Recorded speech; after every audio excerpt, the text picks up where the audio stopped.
Sering dikucilkan, Muhammadiyah adalah organisasi Islam terkaya di dunia dengan pemimpin yang sangat sederhana. Jika ada lembaga yang meriset organisasi Islam terkaya di dunia, sudah tentu Muhammadiyah akan berada di nomor-nomor teratas. Kekayaan fantastis Muhammadiyah berasal dari uang pangkal, hasil hak milik, zakat sedekah, usaha-usaha perekonomian, dan masih banyak sumber lainnya. Namun kesemuanya itu tak dimiliki pribadi, melainkan dikembalikan lagi kepada masyarakat umat. Diketahui setidaknya aset tanah yang dimiliki Muhammadiyah sekitar 21 juta meter persegi atau setara 30 kali lebih besar dari negara Singapura.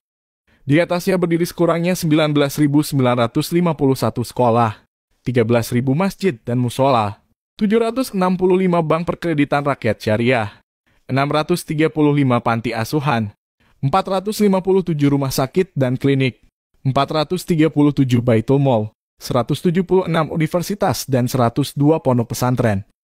Bayangkan saja, seluruh aset Muhammadiyah adalah atas nama umat. Semua potensi ekonomi yang dimilikinya sebesar-besarnya dikembalikan kepada dan untuk kepentingan umat.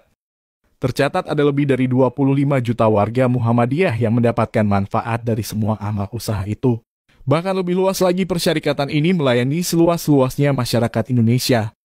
Sama sekali tak mengherankan jika banyak pakar menyebut bahwa Muhammadiyah merupakan organisasi Islam modern terbesar di dunia.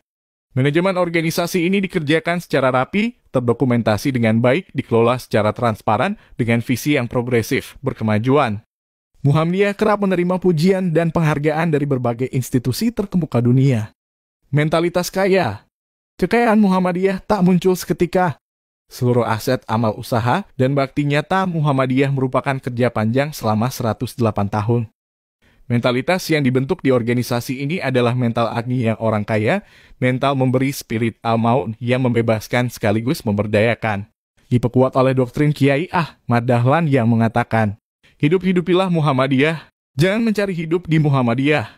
Pengurus persyarikatan ini didorong untuk menjadi pribadi-pribadi yang sudah selesai dengan dirinya sendiri, sehingga bisa mengabdikan hidup untuk sebesar-besarnya kepentingan persyarikatan dan umat.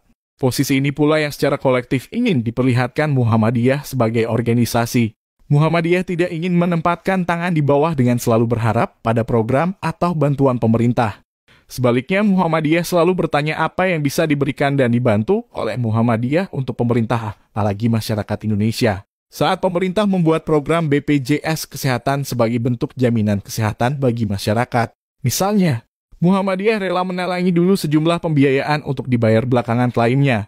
Saat pandemi melanda dan pemerintah kesulitan melobi rumah sakit untuk penanganan pasien corona, rumah sakit Muhammadiyah dibuka sebagai tempat isolasi dan pemulihan.